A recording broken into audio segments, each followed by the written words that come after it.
Assalamualaikum warahmatullahi wabarakatuh.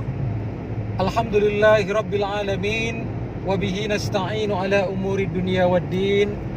Wassalatu wassalamu ala asyrafil anbiya'i wal mursalin wa ala alihi wa ashabihi ajma'in. Amma ba'du. Sahabat-sahabat semua, dalam salah satu hadisnya yang merupakan hadis mutawatir, bahkan di kalangan ahli hadis, hadis ini disebut sebagai hadis yang paling mutawatir di antara hadis-hadis yang pernah ada. Hadis ini misalnya dapat kita temukan dalam kitab Sahih Muslim. Rasulullah SAW bersabda, "Man kadzdzaba alayya muta'ammidan falyatabawwa maq'adahu minan nar." Rasulullah bersabda, "Man kadzdzaba alayya muta'ammidan." Barang siapa yang berdusta atas namaku dengan sengaja, barang siapa yang berdusta dengan membawa-bawa namaku dengan sengaja, falyatabawwa maq'adahu minan nar, maka hendaklah ia bersiap-siap untuk menempati tempat duduknya dari api neraka. Jadi Rasulullah memberikan peringatan keras dalam hadis ini terkait dengan orang-orang yang mengatasnamakan Rasulullah untuk sebuah kebohongan, untuk sebuah kedustaan. Ketika mereka berdusta, kemudian mereka membawa-bawa nama Rasulullah. Mereka membawa-bawa nama Rasulullah tentu saja tujuannya untuk sebagai pembenaran, ya, sebagai legitimasi atas kebenaran yang atas kebohongan yang dia lakukan itu. Jadi hadis Rasul, ya, sabda Rasulullah digunakan untuk kebohongan yang mereka lakukan, begitu. Padahal sabda Rasulullah itu tidak pernah ada. Artinya itu adalah hadis-hadis palsu, begitu. Hadis-hadis palsu yang tidak pernah datang dari Rasulullah, terus mereka katakan bahwa itu datang dari Rasulullah, tujuannya adalah untuk melegitimasi, untuk membenarkan kebohongan yang mereka lakukan. Nauzubillah summa nauzubillah min dzalik. Jadi hadis ini merupakan peringatan yang sangat keras, dan ternyata jika kita lihat keadaan saat ini, memang kalau kita mau jujur melihat kondisi di sekitar kita, sangat banyak itu hadis-hadis palsu yang bertebaran, baik itu di media sosial, ya, di broadcast, di WhatsApp, di Facebook, di Twitter, atau di media sosial lainnya, yang mereka itu menggunakan hadis-hadis palsu dalam berbagai broadcastnya, ya. Ya, misalnya bisa kita temukan dalam pesan-pesan yang pesan-pesan keagamaan biasanya, ya. Misalnya terkait sebuah amalan yang itu amalannya kecil sebetulnya, tapi memberikan pahala yang begitu besar, begitu. Itu biasanya seperti itu. Atau juga hal-hal lain yang memang sebetulnya tidak ada contohnya dari Rasulullah, kemudian dilegitimasi dengan hadis-hadis palsu yang dibuat, begitu, oleh pihak-pihak yang tidak bertanggung jawab. Nah, oleh karena itulah maka kita harus berhati-hati sebetulnya ketika kita akan membawa-bawa nama Rasulullah, ya, mengatasnamakan Rasulullah, menyampaikan sebuah hadis, itu harus penuh kehati-hatian, begitu. Kenapa? Karena ketika kita mengutip nama Rasulullah, ketika kita membawa-bawa nama Rasulullah, jangan kita samakan seperti kita membawa-bawa nama orang lain. Kenapa? Karena ketika kita membawa sabda Rasulullah, mengutip nama Rasulullah, itu bisa berakibat secara hukum syar'i. Apa maksudnya? Maksudnya adalah dengan sabda Rasulullah itu bisa menetapkan sesuatu itu menjadi halal atau haram, bisa menetapkan sesuatu amalan itu wajib atau haram, bisa menetapkan sesuatu amalan itu terlarang ataukah dibolehkan. Kenapa?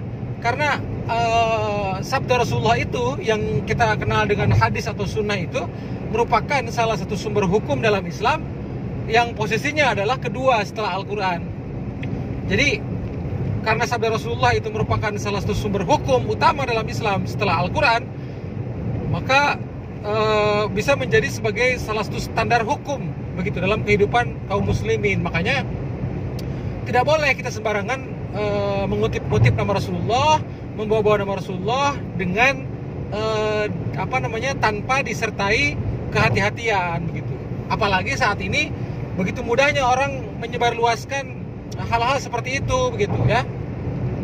Menyebarluaskan hal-hal seperti itu sangat banyak lah ya, sangat banyak hadis-hadis yang memang itu sebetulnya tidak bisa dipertanggungjawabkan ya, tidak bisa dipertanggungjawabkan terkait hal tersebut. Dan yang lebih mengecohkan lagi adalah kalau isinya itu sebenarnya pesan-pesan kebaikan.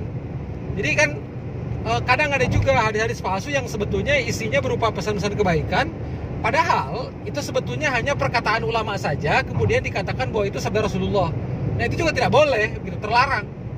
Meskipun pesannya adalah pesan-pesan kebaikan, meskipun isinya adalah mendorong semangat untuk ibadah misalnya, mendorong semangat untuk ibadah, berisi pesan-pesan kebaikan ya, tapi kemudian itu dikatakan sebagai sabda Rasulullah, padahal bukan sabda Rasulullah, itu juga hal yang terlarang dalam Islam. Karena sering juga ada misalnya kata-kata mutiara atau kata-kata nasihat dari ulama misalnya. Tentu saja kan kalau kata-kata nasihat atau kata-kata mutiara dari ulama itu kan isinya pasti pesan-pesan kebaikan kan. Isinya adalah pesan-pesan kebaikan, pesan-pesan moral begitu, pesan-pesan untuk mendorong semangat ibadah misalnya, ya kan? Itu kan pasti pesan-pesan kebaikan gitu. Karena itu adalah nasihat, kata-kata nasihat atau kata-kata mutiara dari ulama misalnya. Tapi ketika itu bukan merupakan sabda Rasulullah, maka tidak boleh kita mengatakan bahwa itu adalah sabda Rasulullah begitu. Meskipun isinya pesan kebaikan gitu.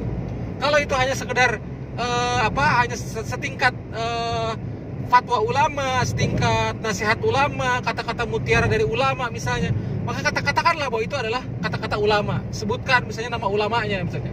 Kalau misalnya ini adalah nasihat dari Imam Asy-Syafi'i misalnya, katakanlah bahwa itu adalah nasihat dari Imam Asy-Syafi'i. Kalau ini adalah nasihat dari Imam Hanafi misalnya, katakanlah bahwa ini adalah nasihat dari Imam Hanafi, dan seterusnya. Jadi kita harus proporsional. Kalau memang itu sabda Rasulullah, katakan itu sabda Rasulullah. Kalau memang ini bukan sabda Rasulullah, jangan kita sebut sebagai sabda Rasulullah. Makanya sangat penting mempelajari ilmu hadis ya. Hadis yang tadi saya bacakan di awal, man kadzdzaba alayya muta'ammidan falyatabawa maq'adahu minan nar. Barang siapa yang berdusta atas namaku, barang siapa yang berdusta dengan membawa-bawa namaku dengan sengaja, maka bersiap-siaplah menempati tempat duduknya dari api neraka. Hadis ini merupakan hadis yang biasanya dijadikan sebagai kajian pertama oleh para pengkaji ilmu hadis, baik itu di pesantren, di kampus-kampus ya, di madrasah-madrasah begitu. Ini adalah hadis pertama biasanya yang dikaji oleh orang-orang yang mempelajari ilmu hadis, karena ini adalah tujuannya untuk menumbuhkan kehati-hatian ketika kita mempelajari hadis Rasul, menyampaikan hadis Rasul begitu, kehati-hatian karena ancamannya berat. Falyatabawa maq'adahu minan nar, maka hendaklah ia bersiap-siap menempati tempat duduknya dari api neraka. Nah, tentu saja ada kata-kata yang harus digarisbawahi, yaitu kata muta'ammidan. Muta'ammidan itu artinya dengan kesengajaan begitu.